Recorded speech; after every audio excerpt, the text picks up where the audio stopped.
Salut tout le monde. Donc, comme promis, on se retrouve pour l'autre vidéo que je dois rattraper qui est sur qu'est-ce que c'est que d'être FTM. Euh, c'est vrai que jusqu'ici on a fait beaucoup de vidéos, mais on n'a pas vraiment pris la peine d'expliquer comment est-ce qu'on vit éventuellement notre transition, comment est-ce qu'on l'a su, tout ça. Parce que voilà, il y a beaucoup de FTM, on est tous différents, on n'a pas les mêmes parcours, les mêmes attentes lors de notre transition. Donc je vais y revenir tout de suite. D'abord je vais expliquer qu'est-ce que c'est qu'un FTM. Donc FTM, comme les autres, je pense, l'auront dit dans la vidéo, ça veut dire female to male. Donc fille vers garçon, tout simplement. Donc ça veut dire que ce sont des hommes qui ont été assignés à la naissance fille et qui tout simplement par la suite, lors de à force d'expérience, même dès leur plus jeune âge, se sentent garçons, tout simplement.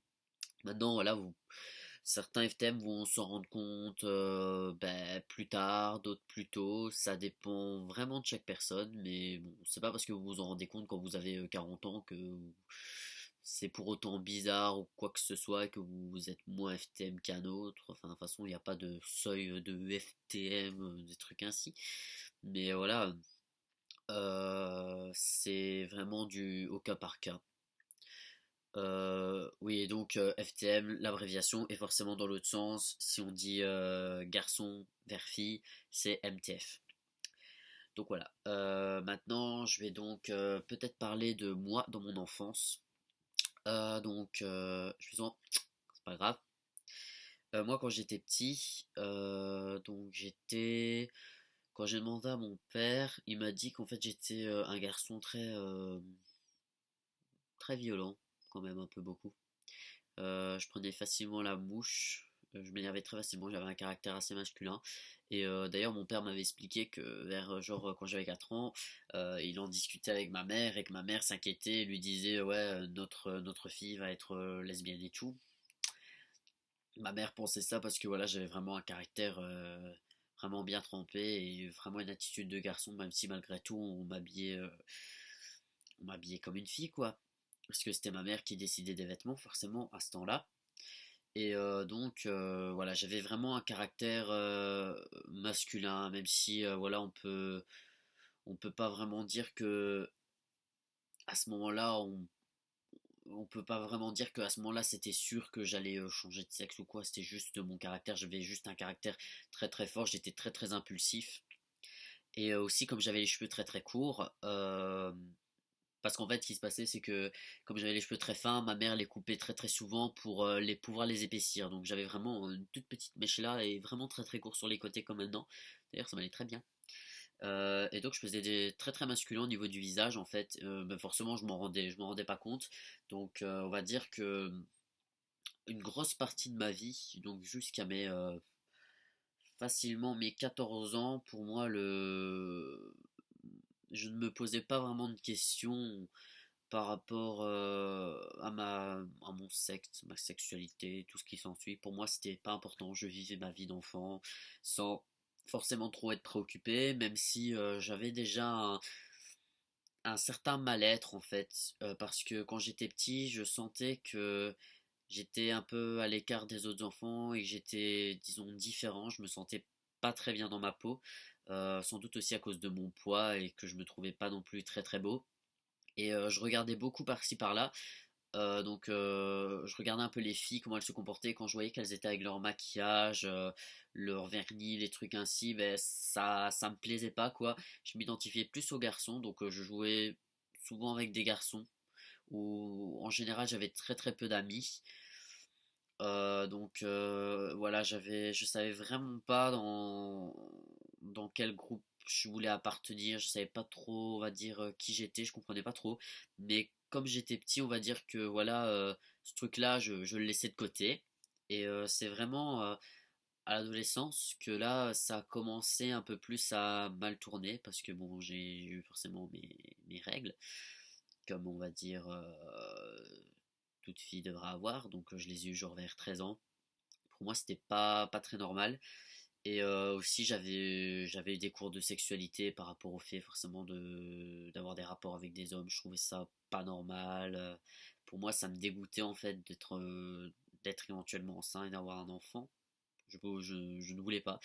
D'ailleurs, déjà quand j'étais petit, je me souviens que quand ma mère me demandait, me disait oui, tu vas me faire un enfant, machin. Enfin, ça fait bizarre quand je le dis comme ça, mais quand elle me disait oui, tu vas me ramener un enfant et tout, ben, je lui disais que non, j'adopterais, que je ne veux pas un enfant de moi et que je préférais adopter. Donc déjà à ce moment-là, j'avais déjà mes idées là-dessus. Je ne voulais pas avoir un enfant.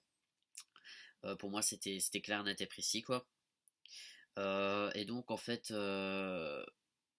ben voilà, je me suis posé beaucoup de questions sur mon corps à ce moment-là, parce que forcément ma poitrine poussait plus ou moins, j'en avais pas énormément, mais elle commençait à arriver et je trouvais ça juste dégueulasse.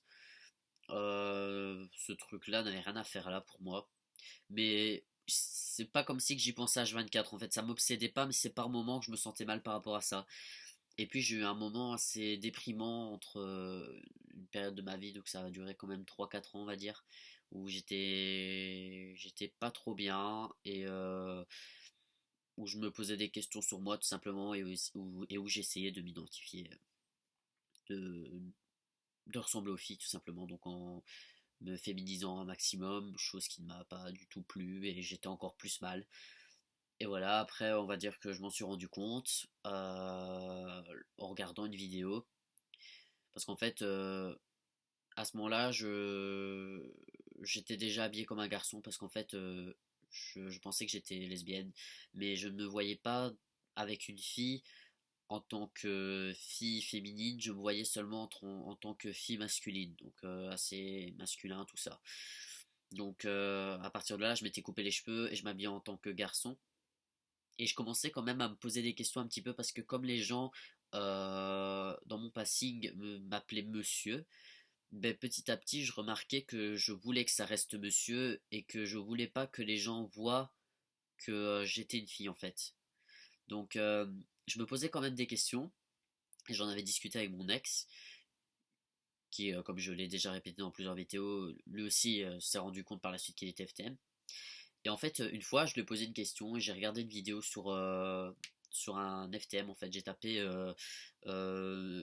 garçon trans, un truc ainsi, parce que je pensais pas que ça existait. Et puis, ben, quand j'ai vu cette vidéo-là, c'était le déclic.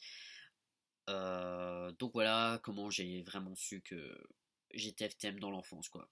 J'ai expliqué en gros, c'est assez dur de rentrer dans les détails. De toute façon, je l'ai déjà expliqué, je pense, plusieurs fois dans certaines vidéos, parce que forcément, on y revient toujours un petit peu.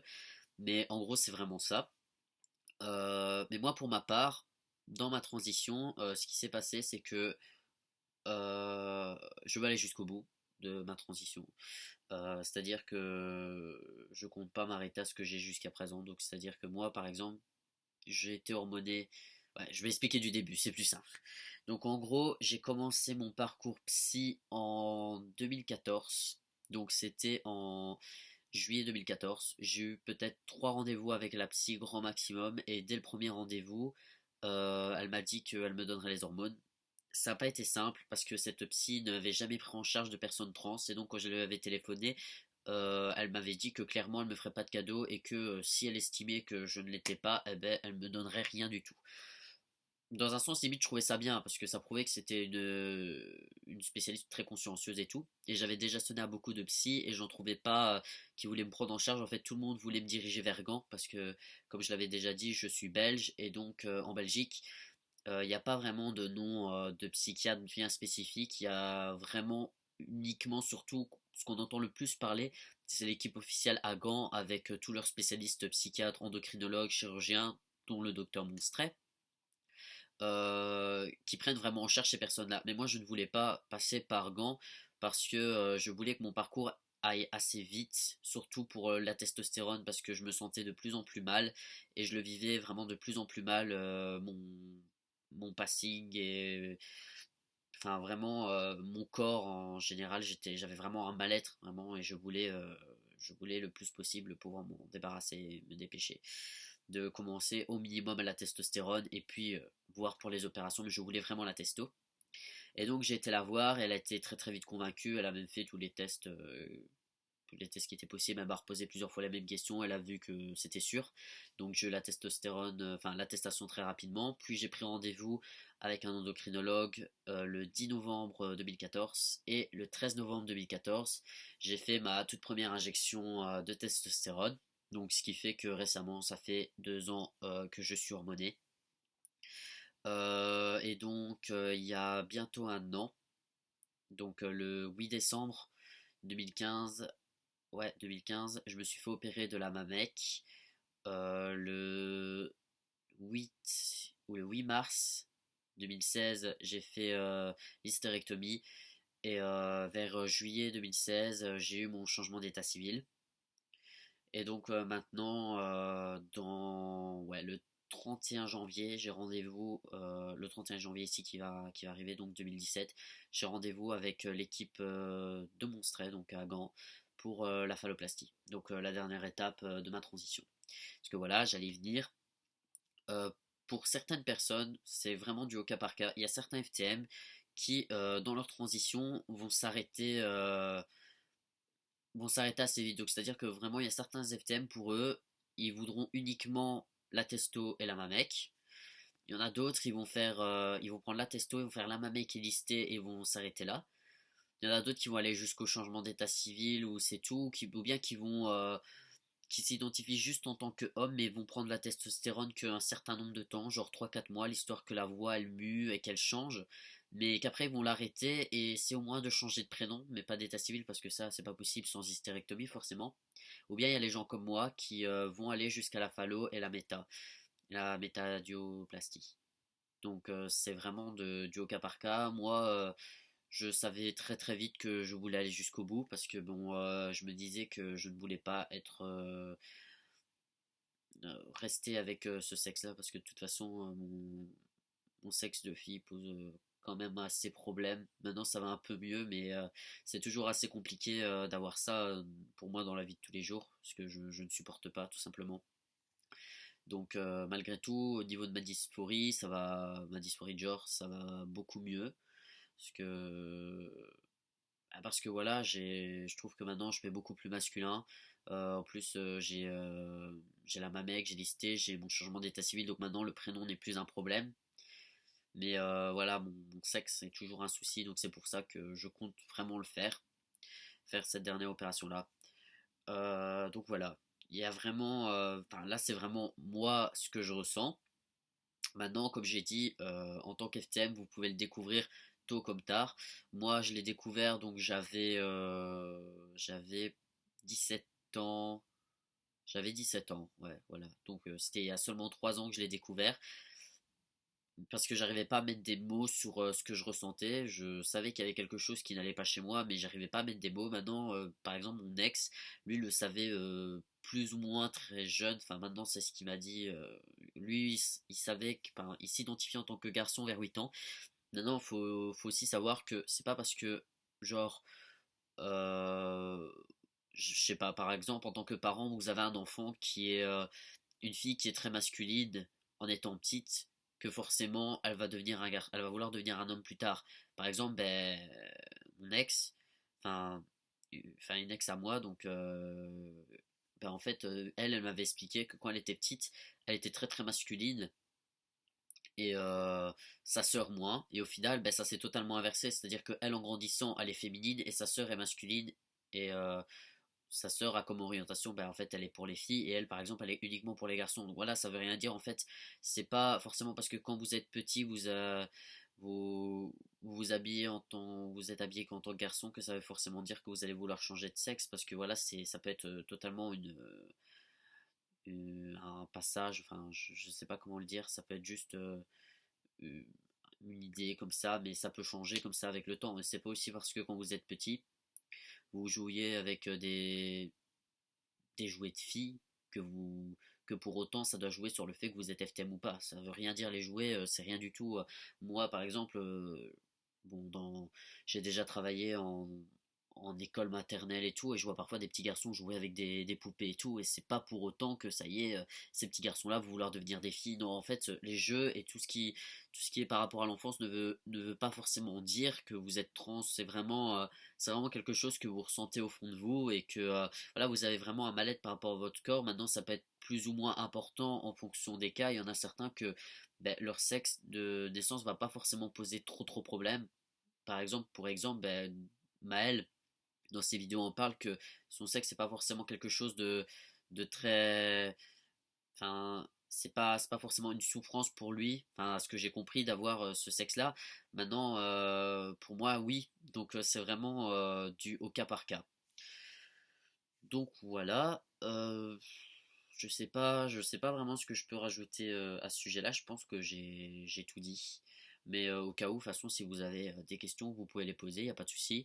Et donc, je vous donne rendez-vous le mois prochain pour une nouvelle vidéo. Salut tout le monde!